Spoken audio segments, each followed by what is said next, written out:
in the heart of forgotten dust, where life is measured not in coins, but in courage, a girl wakes to a dream louder than the roosters and stronger than her circumstance. This is not a place where hope comes easy. It's a place where children grow up too fast, where their dreams often disappear behind laundry lines and empty stomachs. But sometimes hope survives in the smallest feet walking the longest road, in the quiet hands that scrub yesterday's stains off a borrowed future, in her eyes, brown and burning with something no one gave her, something she claimed for herself. Her name is Amina. She doesn't have much, but what she does have is enough to change everything. Amina steps out of the hut. The sun is rising behind her, long shadows cast over the dirt path as she begins her daily walk to school. The breeze lifts the hem of her skirt. The uniform may be worn, but her posture is proud. In this house of silence and shadows, a mother prepares her daughter to face the world, not with riches, but with resilience. Amina kneels beside a small plastic basin, carefully scrubbing her school socks. Beside her, a pot of boiling pap simmers on a charcoal stove. Her mother, Mariam, pours water into a tin cup and hands it to her. Mornings here are not rushed. They are sacred, a ritual between two women shaped by hardship and held together by love unspoken. Amina mother, tenderly parting her hair into braids. Amina mother, tell her to keep her head high, even if her stomach is empty, that her heart must be full.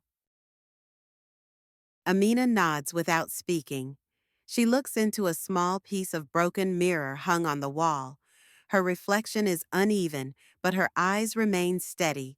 She has worn this uniform 100 times, and still, every morning, her mother irons it with more care than cloth can hold, not to make her daughter equal to the rest, but to remind her that she was never less.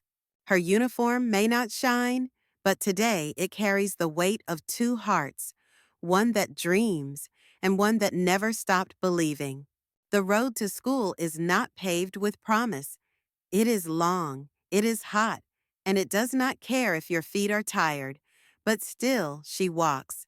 In every step, she counts her prayers, not the kind whispered in churches, but the kind shouted in silence. Let today be kinder than yesterday. She does not walk alone, though no one walks beside her. She carries her mother's hope, her father's absence, and the weight of a dream stitched into every fiber of her uniform.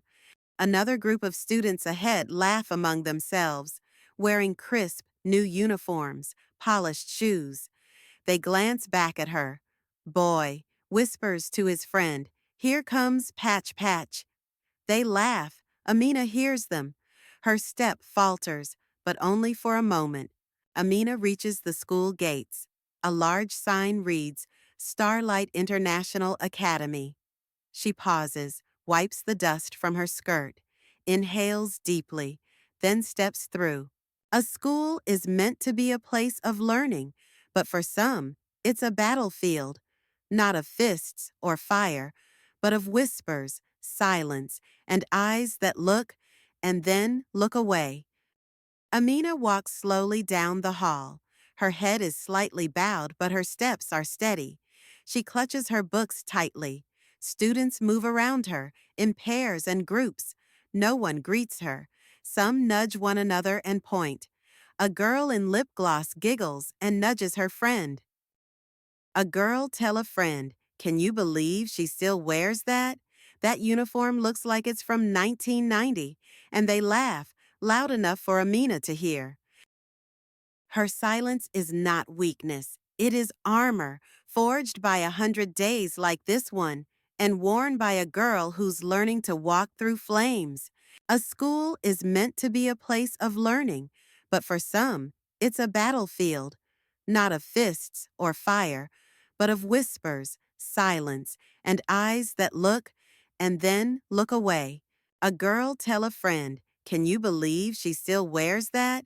That uniform looks like it's from 1990, and they laugh, loud enough for Amina to hear. A class of about 25 students, desks in neat rows, teacher not yet arrived.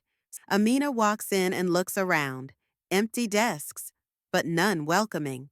She heads for the back corner.